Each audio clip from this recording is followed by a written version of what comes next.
baru ini saudaraku ciptakan Pak Freddy, Raja Kebenaran. Iya saudara, sekarang kita akan satu pujian lagi. Ini lagu baru yang pertama kali dibawakan oleh Metanoia Choir. Haleluya.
Kita akan mendengarkan kebenaran firman Tuhan. Sebenarnya saudara, Pak Gembala katakan, sekalipun ada berapa orang, layani saja. Ketika hari Selasa saudara, saya bertemu dengan Pak Gembala. Pak Gembala katakan dia masih di Medan saudara. Kalau dipikir-pikir sekali berapa hari sampai kemari ya, 4 hari juga bisa kemari. Kalau berlanjut terus ya kan. Tetapi saya katakan kepada Pak Gembala, tolong jangan dilewati rumah mama saya. Itu berharga bagi saya, men. Karena rumah mama saya itu ada di Tegabalata, di Siantar, saudara. Saya bilang jangan dilompati. Kalau bisa lompat sih masih mending saudara kan, tapi tetap kan berjalan saudara. Dan saya katakan itu mama saya sekalipun itu mama tiri, tapi itu berharga bagi saya karena dialah saya ada di tempat ini. Amin. Jadi segala sesuatu kalau kita berdasarkan firman Tuhan semuanya baik saudara. Amin. Ya, karena saya tahu mama saya itu begitu dia sejak kecil kita lihat dia itu pelitnya minta ampun saudara. Tapi karena kekikiran dia itu kepada saya, semakin hari juga saya semakin bertumbuh. Ya, di waktu saya juga bersama dia semakin hari saya bertumbuh. Saya tahu saya hanya minta satu, cium orang tua saya. Amin. Selama hidup saya berkeluarga dengan Pak Gembala ada 20 tahun saudara, saya tidak pernah minta emas. Sekalipun dia punya uang banyak, saya tidak pernah minta berlian. Saya tidak pernah minta sesuatu yang berhubungan dengan memang kedagingannya. Tetapi saya katakan kepada Pak Gembala, dia cukup menjadi benar-benar sebagai papa rohani saya, bagi saya. Amin. Karena ketika saya waktu gadis saudara, saya minta kepada Tuhan, Tuhan tunjukkan bagi saya seorang bapak yang terus-menerus yang bisa menuntun saya untuk masuk dalam kerajaan surga. Karena Tuhan kasihkan Bapak Gembala. Amin. Benar, bukan segala sesuatunya enak saudara, dibentuk seperti itu sangat luar biasa, tetapi saya tetap bertahan. Ada Yesus bersama saya. Amin. Haleluya. Terus Pak Gembala, saya katakan ini hari nunggu bagaimana? Karena orang Cawang ini sangat mengagumkan Pak Gembala saudara. Gak ada yang datang karena mereka tahu Pak Gembala di itu ada di tabrakan mobilnya. Jadi mereka tahu pasti Pak Gembala gak sampai datang ke Jakarta. Jadi mereka tidak datang saudara. Terlalu mengagumkan Pak Gembala. Jadi mereka tidak hadir. Ya kan Pak Truman ya. Jadi saya katakan ini tanggung jawabmu hari Minggu. Mereka bilang pasti nggak Pak Gembala datang, gitu ya. Ibu Eva juga bilang sama saya bilang pastilah, masa nggak pasti. Datang aja hari Minggu. Tapi Pak Gembala sudah upload itu, ya Pak Gembala tabrakan ya, mobilnya tabrakan, ya mereka sudah tonton, ya nggak mungkin datang, ya kan? Jadi Pak Gembala bilang sama saya, sudah kamu tenang aja, saya cari pengkhotbah yang luar biasa katanya. Dia telepon Pak Saiful Ibrahim, katanya, wah Pak Gembala, saya sebenarnya senang di situ, beribadah di situ sangat luar biasa, saudara. Saya senang sekali katanya. Tetapi pada jam 3 sore hari Minggu saya tidak bisa karena saya sudah ada pelayanan, jadwal pelayanan. Terus kata Pak Gembala, jam berapa bisanya gitu ya? Bisanya jam 10. Saya bilang, kalau jam 10 saya angkat tangan. Gimana kamu Pak? Apa? Jul, angkat tangan juga saudara, karena agak gampang memberes-beres ya saudara. Terus kalaupun seandainya itu Pak Saifuddin Ibrahim kita undang, apakah banyak jemaat? Nah itu lagi kata Pak Gembala. Satu, karena ini kebentur dengan hari libur saudara. Jadi ada banyak orang sudah punya agenda-agenda masing-masing, ya kan? Di harinya Pak Gembala bilang, yaudah kau tenang aja, saya cari lagi yang lain. Dicari orang Aceh yang pernah datang kemari itu, toh juga nggak bisa, nggak, HP-nya pun sudah tidak ini lagi, tidak nyambung lagi saudara. Saya nggak tahu lah ya. Terus udah itu ditelepon lagi yang lain, yang luar biasa lagi, nggak bisa saudara. Kata Pak Gembala, ya udahlah, kamu tenang aja, saya cari lagi. Nah, entah bagaimana saudara, anak saya Daniel telepon saya, dia bilang, mama aja yang nyampaikan firman Tuhan. Ah, yang gitu kamu Daniel, saya bilang. Dia bilang, mama kan bisa, udah bangkitkan aja jemaat itu, katanya gitu kan. Saya bilang, wah kamu jangan menyenangkan telinga saya katakan sama si Daniel ini.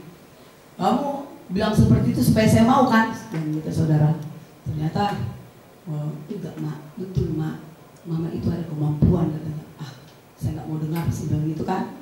Nah akhirnya saudara, begitu saya masak saudara, saya terus menyembah Tuhan. Begitu saya menyembah Tuhan, hadirat Tuhan nyata dalam hidupku. Ya, saya nangis pada saat itu. Tuhan bicara sama saya, mengapain engkau mengandalkan manusia, mengharapkan manusia, sedangkan engkau kupakai. Nah, Tuhan berbicara seperti itu. Saya menangis saudara. Saya katakan, saya siap Tuhan.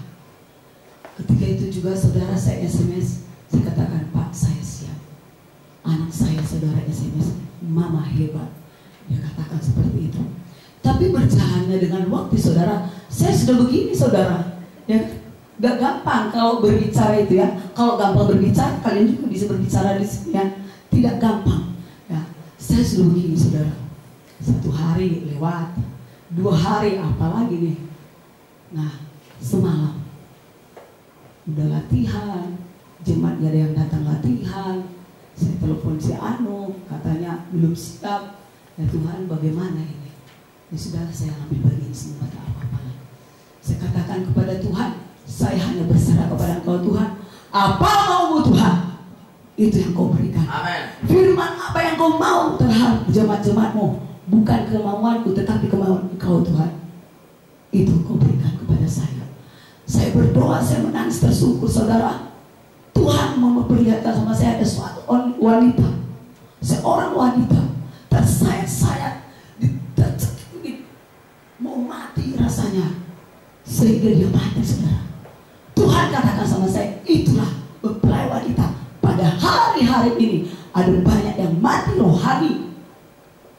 Ada yang mati rohani. Kita mempelai wanita saudara. Ada banyak hari ini yang mati kerohanian. Saudara kekasih, kalau kemauan saya sih untuk khotbah, untuk menyampaikan firman, saya akan baca Mazmur. Tuhan itu baik, amin. Dia memberkati saya, amin. Dia memberikan saya kekuatan, hanya itu. Dan mari kita memuji memuliakan Tuhan.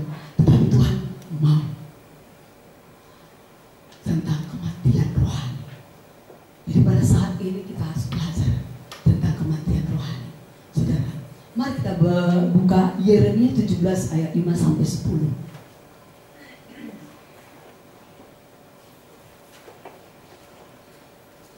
Mari kita fokus untuk firman Tuhan saudara. Kita baca Yeremia 17 ayat 5 sampai 10.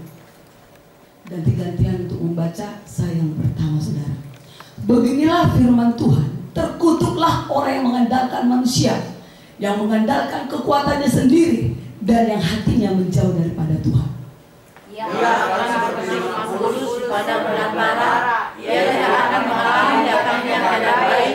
Ia akan tinggal di tanah angus, di tanah lurus, di negeri pada asing yang tidak berpenduduk. Diberkatilah orang yang mengandalkan Tuhan, yang menaruh harapannya pada Tuhan.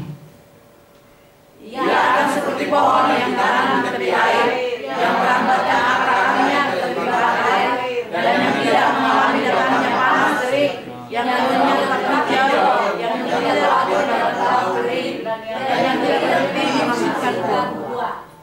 Betapa liciknya hati, lebih licik daripada segala sesuatu. Hatinya sudah membatu, siapakah yang dapat mengetahuinya? Aku Tuhan yang memiliki hati, yang menguji hati, untuk memberi balasan kepada setiap orang setimpal dengan tingkah lakunya, setimpal dengan hasil perbuatannya. Amin. Haleluya dengan firman Tuhan. Haleluya. Satu yang saya ada 3 hal. Satu hal, mengandalkan manusia, tidak mengandalkan Tuhan. Di sini dikatakan saudara, beginilah firman Tuhan, terkutuklah orang yang mengandalkan manusia, yang mengandalkan kekuatannya sendiri dan hatinya menjauh daripada Tuhan. Terus terang saudara, kalau kau pada hari ini mengandalkan manusia, tuh terkutuklah. Tuhan yang berbicara saudara. Kalau kau mengandalkan kekuatanmu, kau mencari nafkah kemana-mana, kau mendapat menghasilkan sesuatu yang luar biasa. Tetapi kau mengandalkan manusia, kekuatanmu, terkutuk juga. Ya, kau merasakan damai segala sesuatu, tetap saudara terkutuk juga kalau kau tidak mengandalkan Tuhan. Amin. Beginilah firman Tuhan, terkutuklah orang yang mengandalkan manusia, yang mengandalkan kekuatan sendiri dan hatinya menjauh daripada Tuhan. Seringkali hamba-hamba Tuhan yang jauh, yang lari daripada panggilan Tuhan saudara. Jangankan itu juga jemaat-jemaat juga sama. Karena firman itu tertuju kepada jemaat, kepada saya juga. Ya, jadi mari kita terus mengandalkan Tuhan dalam kehidupan kita. Orang yang mati rohani, saudara, apakah arti mati? Mati tidak bernapas, amin. Mati tidak bergerak, amin. Mati tidak ada pikirannya, amin. Jadi mati itu seperti batu yang tidak tahu apa-apa. Ya, mau datang terik matahari pun bagaimanapun batu itu tetap batu, saudara. Jadi kita kalau mati rohani, yaitu kita itu tidak ada ketergantungan dengan Tuhan.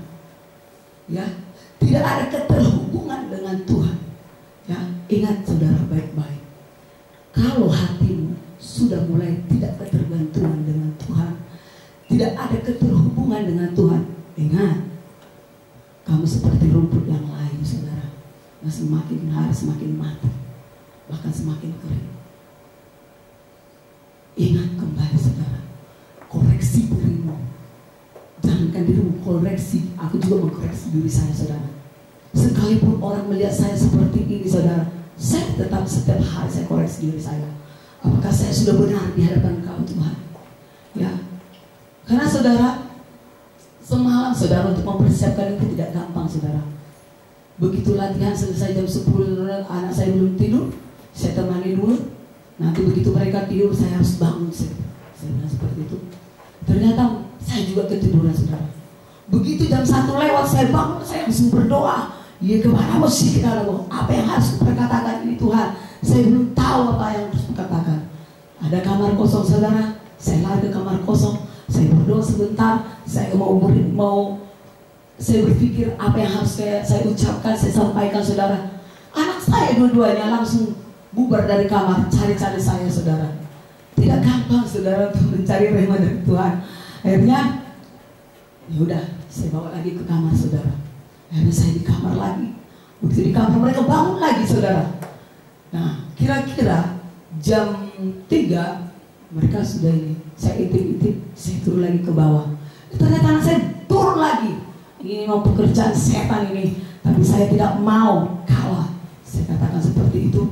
Terus saya terus baca firman. Saya bilang, Tuhan, saya tidak mau kalah. Saya mau apa yang Kau mau terhadap aku. Dan Ku percaya Kau yang tuntun saya.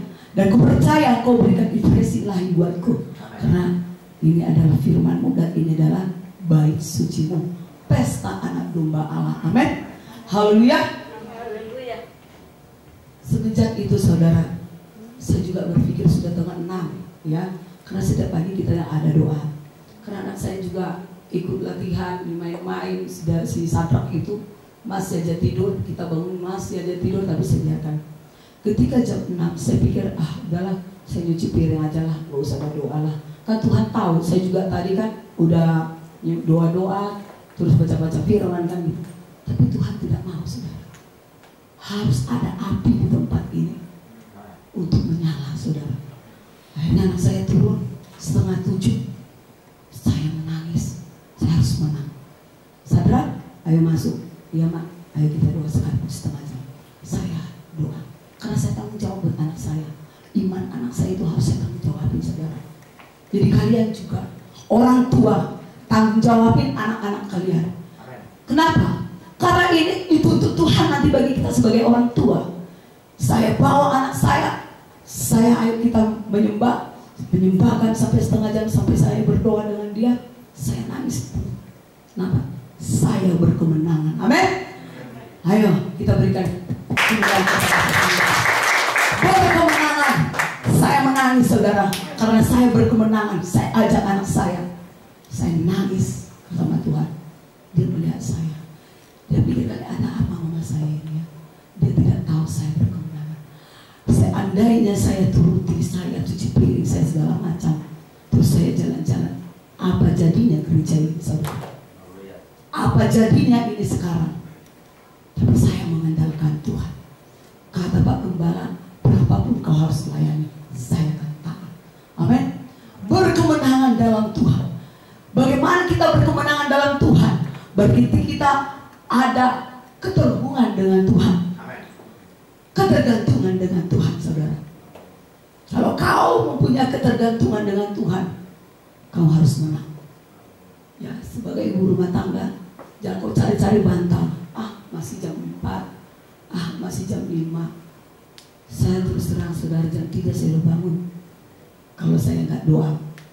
Tetapi kalau saya punya doa pribadi, saya itu bangun jam setengah 2, jam setengah 3. Karena nanti kalaupun doa kami rame-rame, tidak sefokus dengan pribadi kita dengan Tuhan. Keintiman seperti kita suami istri, seperti itulah kita sama Tuhan. Kapan kita intim dengan suami kita? Tidak ada yang tahu kan? Berdua saja kan? Ya, saling mengasihi berdua. Tidak perlu tahu semua orang. Seperti itulah Tuhan dengan kita. Kita harus ada hubungan intim dengan Tuhan. Seperti suami istri, saudara. Ambil waktu, cari waktu. Kalau kau punya anak kecil, cari waktu 1 jam cukup buat Tuhan. Kamu menyembah Tuhan, kamu tinggikan Dia. Minta apa yang mau ya Tuhan kepada kau, bukan apa yang kau mau sama Tuhan. Apa yang mau Tuhan kepada kau, itu yang kau minta. Saudara, kenapa saya masih tetap kuat tegar di tempat ini, saudara? Karena pengerjaan tidak ada di sini, saudara. Ya, karena aku memberikan hatiku. Karena seperti lagu tadi, engkau Tuhan melihat hatiku. Semenjak anak saya, semenjak saya menikah dengan Pak Gembala, saya sudah berikan hati saya. Saya sudah melayani kursi-kursi pun saya yang atur semua. Sekalipun seandainya si Pak Juli ini tidak ada di sini, saya atur. Karena saya bersama Yesus, amin. Bersukacita dengan Yesus. Apa yang kita lakukan semua sukacita, amin. Saya jarang bersungut-sungut untuk mengerjakan segala sesuatu. Seperti tadi pagi kan, saya lihat itu taplak meja sudah kotor sekali, saudara. Memang sih saya sudah telepon untuk horden-horden dijahit. Tadi malam waktu latihan dia telepon, saya sudah selesai, saudara. Saya sudah selesai. Saya mau bawa ke situ, janganlah repot, saya bilang gitu kan, karena ada latihan. Tetapi saudara, tadi pagi saya lihat kok nggak layak lagi ya. Hari ini juga aku harus telepon, saya katakan gitu. Terus aku telepon, dia katakan beres Bu. Yang orang lain harusnya sehari ini, pagi ini saya utamakan. Kepada itu orang Islam, saudara. Akhirnya dia datang kemari. Saya pikir kita lagi yang ngerjain, ternyata dia semua, saudara. Dia semua yang ngerjain. Ih, luar biasa, dia yang ngatas semuanya. Luar biasa. Kalau ikut dengan Yesus, ada kebaikan yang diberikan buat kita. Amin. Berikan kemuliaan kepada Tuhan Yesus. Haleluya. Ayat yang ke-6. Ia akan seperti semak bulus di padang belantara. Ia tidak akan mengalami datangnya keadaan baik. Ia akan tinggal di tanah angus, di padang gurun, di negeri padang asid yang tidak berpenduduk. Sadarkan saudara, ya, engkau memiliki kekayaan yang tidak mengandalkan Tuhan. Lihat, ini firman Tuhan. Mengalami keadaan apa? Ia tidak akan mengalami datangnya keadaan baik. Sekalipun kau punya 100 miliar, kalau itu bukan dari Tuhan, tidak mengandalkan Tuhan, saudara, ini firman Tuhan. Ia tidak akan mengalami datangnya keadaan baik. Secara manusia kita melihat dia kaya. Secara manusia kita lihat dia punya hotel, punya segala macam.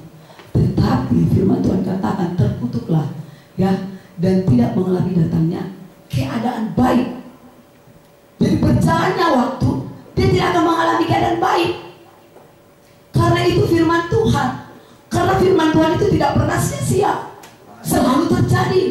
Karena dia tidak mau memegang, tidak pernah membuat firman itu tidak jadi, harus jadi. Karena setiap perkataan dia adalah firman, amin. Dan itu harus terjadi.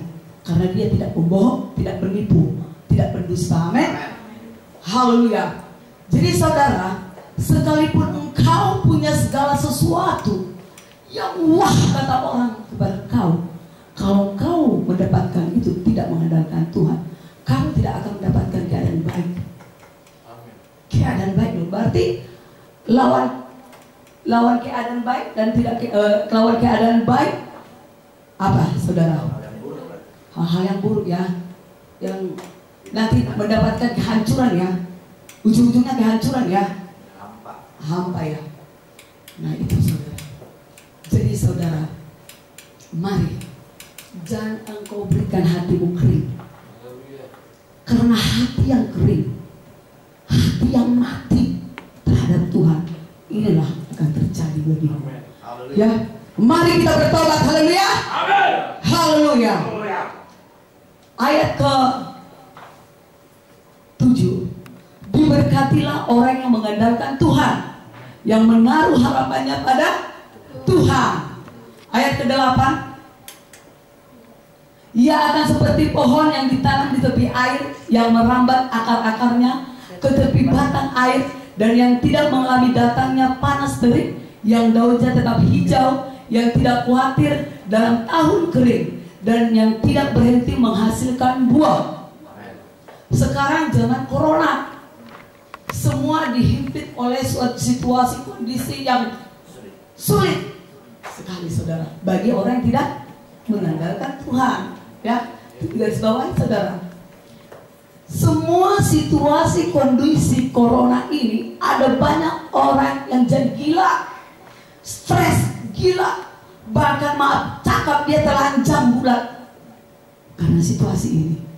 Karena dia pikir dia sudah kaya, totalnya datang corona, lama-lama habis ludes, bayar utang jadinya banyak, akhirnya rumahnya pun dijual.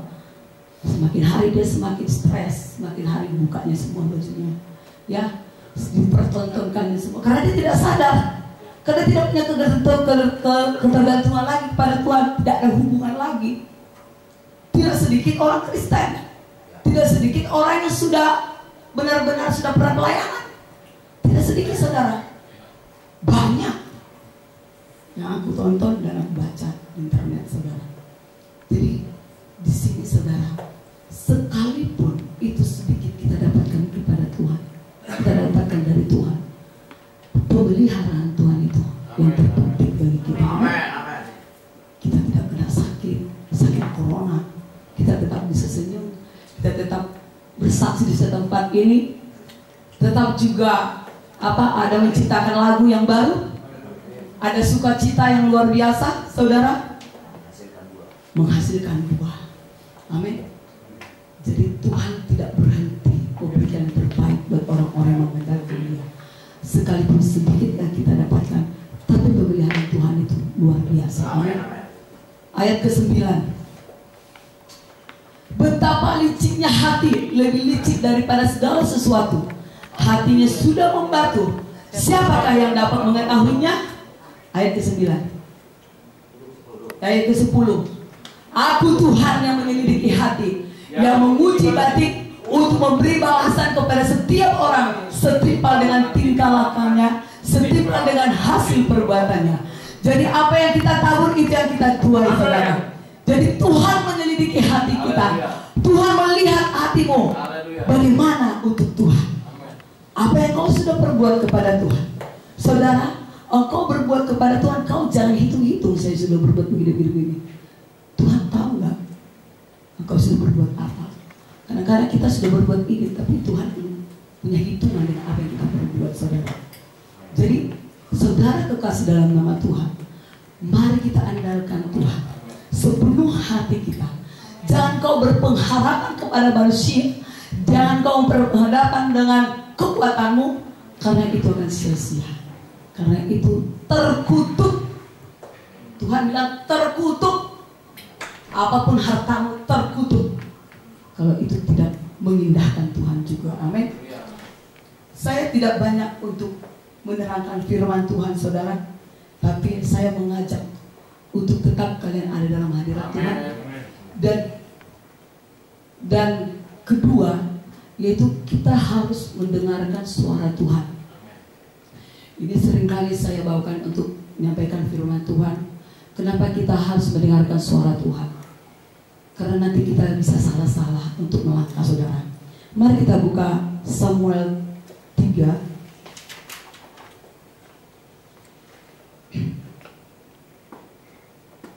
Kita baca ya. Samuel 3, 1 perkop itu kita baca. Mungkin di rumah juga kita jarang baca firman. Di sini kita harus baca firman. Samuel 3.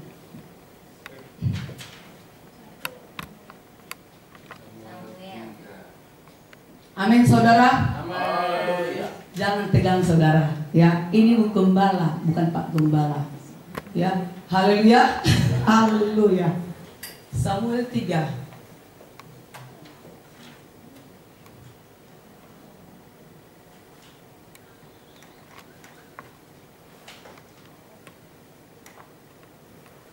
Haleluya.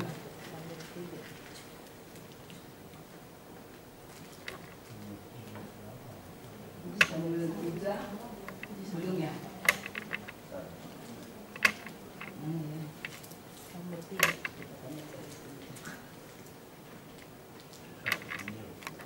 Satu Samuel 3, iya. 1 Samuel 3. Itu kita pasal itu kita baca. 1 Samuel, iya. Lupa. 1 Samuel 3 ayat 1 sampai terakhir. Kita ganti-gantian saudara. Samuel yang muda itu menjadi pelayan Tuhan di bawah pengawasan Eli. Pada masa itu firman Tuhan jarang, penglihatan-penglihatan pun tidak sering.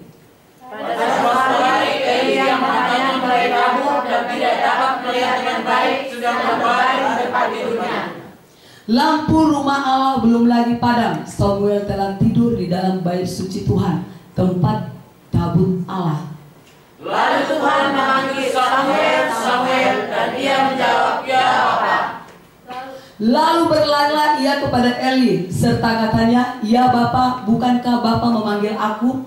Tetapi Eli berkata, aku tidak memanggil, tidurlah kembali. Lalu pergilah ia tidur. Dan Tuhan memanggil Samuel sekali lagi. Samuel pun bangunlah, lalu pergi mendapatkan Eli serta berkata, ya Bapa, bukankah Bapa memanggil aku? Tetapi Eli berkata, aku tidak memanggil aku, tidurlah kembali. Samuel belum mengenal Tuhan. Firman Tuhan belum pernah dinyatakan kepadanya. Dan Tuhan memanggil Samuel sekali lagi untuk ketiga kalinya. Ia pun bangunlah, lalu pergi mendapatkan Eli serta katanya, ya Bapa, bukankah Bapa memanggil aku? Lalu mengertilah Eli bahwa Tuhanlah yang memanggil anak itu. Sebab itu berkatalah Eli kepada Samuel, pergilah tidur.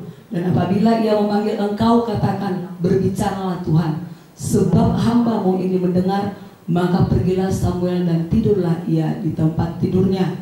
Lalu datanglah Tuhan berdiri di sana dan memanggil seperti yang sudah-sudah, Samuel, Samuel.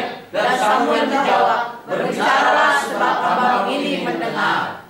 Lalu berfirmanlah Tuhan kepada Samuel, ketahuilah aku akan melakukan sesuatu di Israel, sehingga setiap orang yang mendengarnya akan bising kedua telinganya. Pada waktu itu aku akan menepati kepada Eli segala yang telah kufirmankan tentang keluarganya dari mula sampai akhir. Sebab telah dikuberitahukan kepadanya bahwa aku akan menghukum keluarganya untuk selamanya, karena dosa yang telah diketahuinya, yakni bahwa anak-anaknya telah menghujat Allah, tetapi ia tidak memarahi mereka. Sebab itu aku telah bersumpah kepada keluarga Eli bahwa dosa keluarga Eli akan dihapuskan dengan korban sendirian atau dengan korban sajian untuk selamanya. Sudah sampai di situ. Nah, saudara sekasih dalam nama Tuhan, saya hanya menekankan seperti Elia. Jadi ada banyak seperti itu kita saudara, karena kita tidak mengenal suara Tuhan. Ya, karena si Eli ini masih polos, Samuel. Karena si Samuel ini begitu polos saudara, belum tahu siapakah Tuhan itu. Karena Elia juga belum pernah memberitahukan kepada dia, sehingga Imam Eli yang berbicara kepada Samuel, kalau engkau dengar itu, jawablah, ya Tuhan. Kenapa si Eli tidak mendengarkan suara Tuhan lagi saudara? Coba, kenapa saudara? Karena si Eli tidak ada keterhubungan lagi dengan Tuhan, tidak ada hubungan lagi intim dengan Tuhan. Bahkan anak-anaknya juga yang sudah mengambil yang tidak kepunyaannya, dari mesbah Allah untuk dimakan saudara, tidak haknya dia diamkan saudara. Jadi Tuhan berbicara kepada Samuel. Jadi keluarganya itu dihukum Tuhan. Jadi bising saudara. Jadi adakah kita seperti itu saudara? Kita terus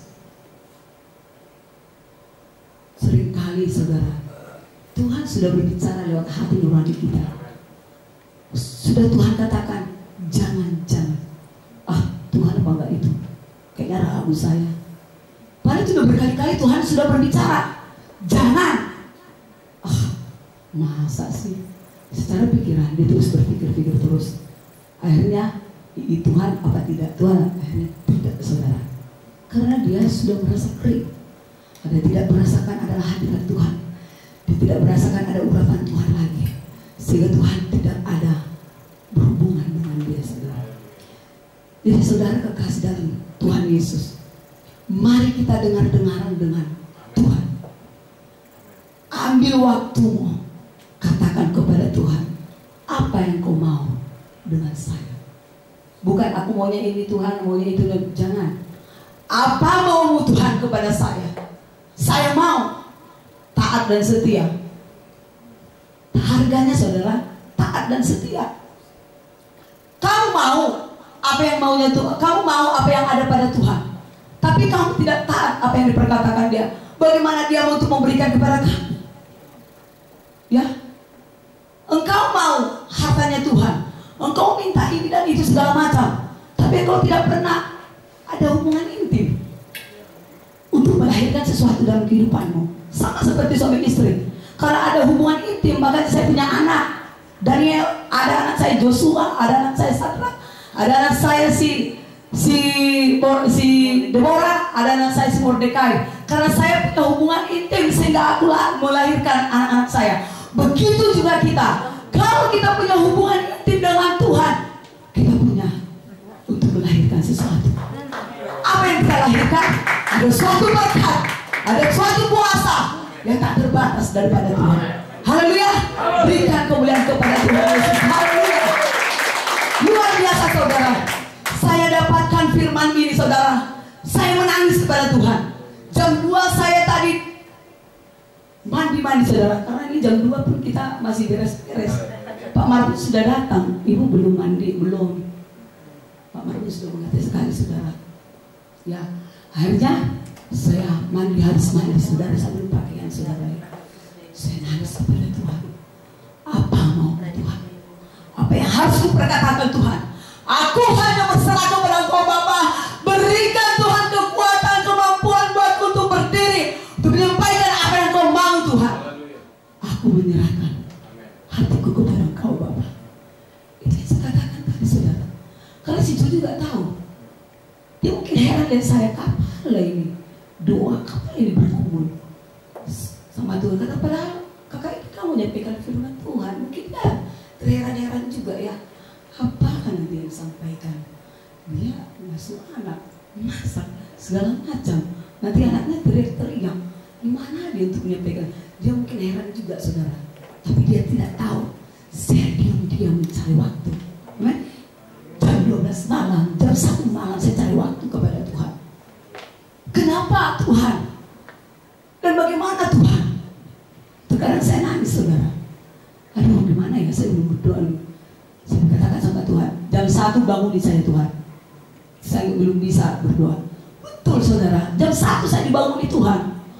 Ataupun lewat 10 menit ataupun dibangun di Tuhan saudara. Jadi kalau kita punya hubungan intim, punya ketergantungan dengan Tuhan, punya hubungan yang spesialis dengan Tuhan, apa yang kita minta sesuai dengan kehendaknya, saya katakan jam 1 malam, jam 1 saya dibangunin. Kalau saya bilang jam tengah 3 juga saya dibangunin saudara. Itu connect saudara, connect dengan Tuhan.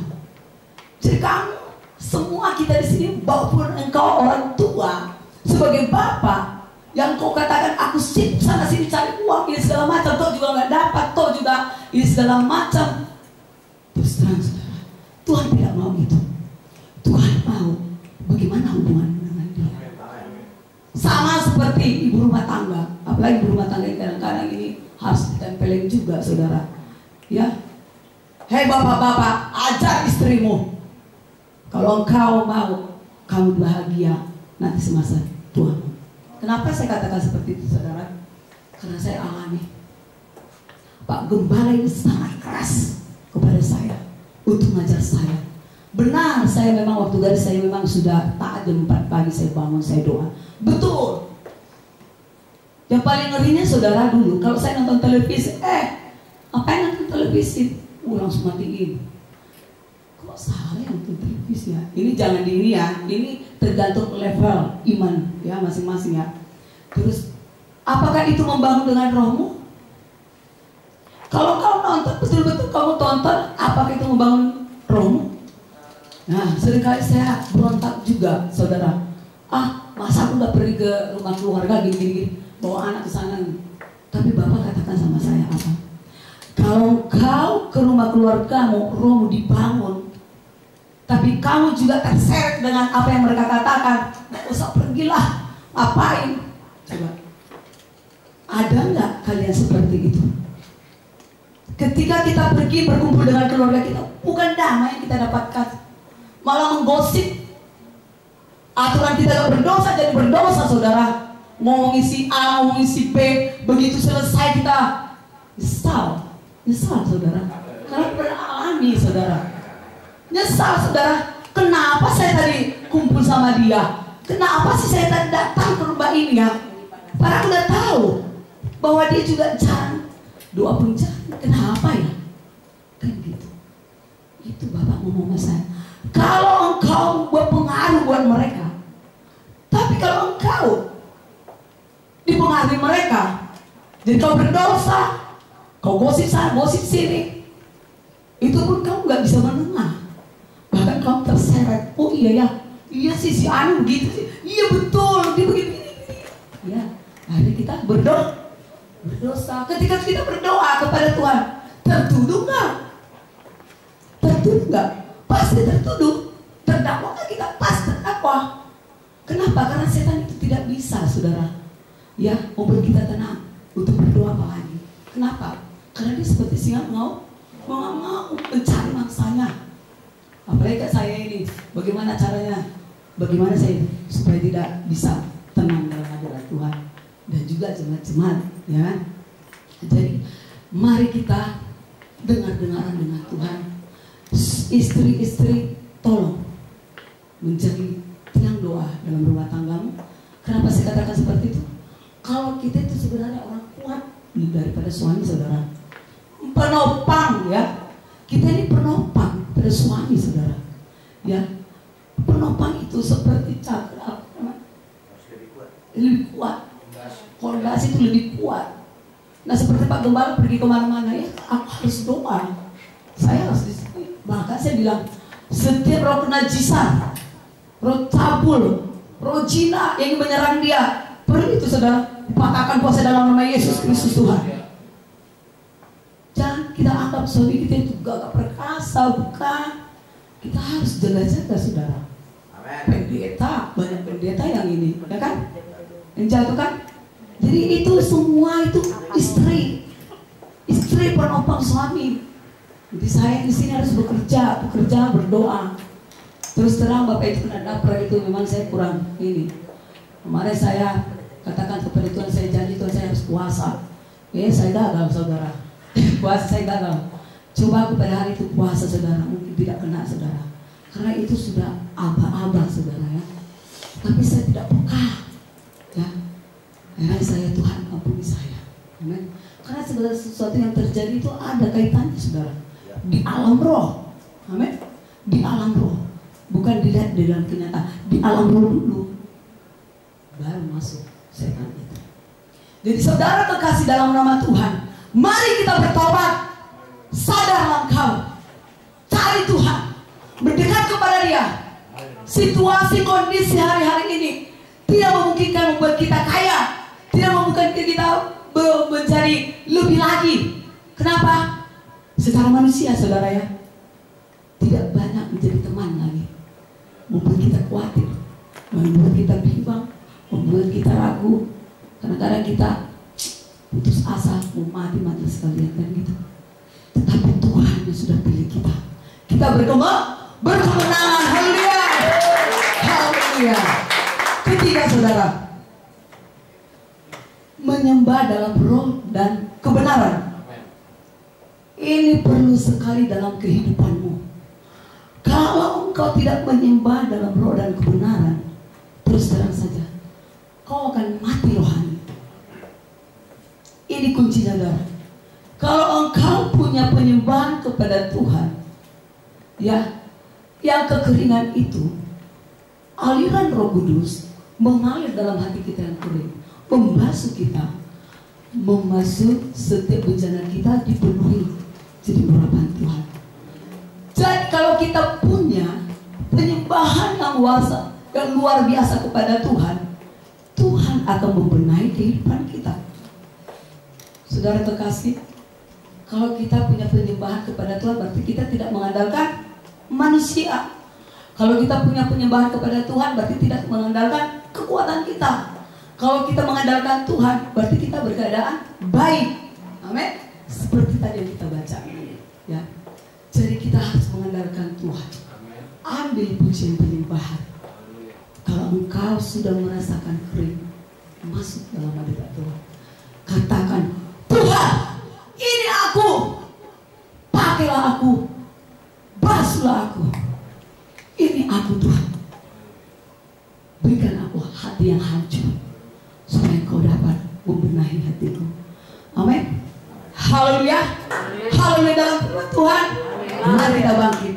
Haleluya. Saya menyembah Tuhan saja. Mari kita menyembah Tuhan.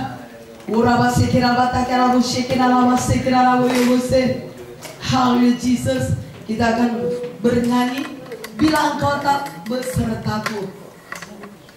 Ingat saudara, bila Yesus tidak beserta kita saudara, kita ini hampa. Bila Yesus tidak beserta kita, hidup kita kekurangan. Bila Yesus tidak beserta kita, hidup kita hancur. Bila Yesus tidak beserta kita, kita mati kering. Rohani kita mati kering. Haleluya. Mari masuk dalam hadirat Tuhan.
Ku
Engkau Yesus.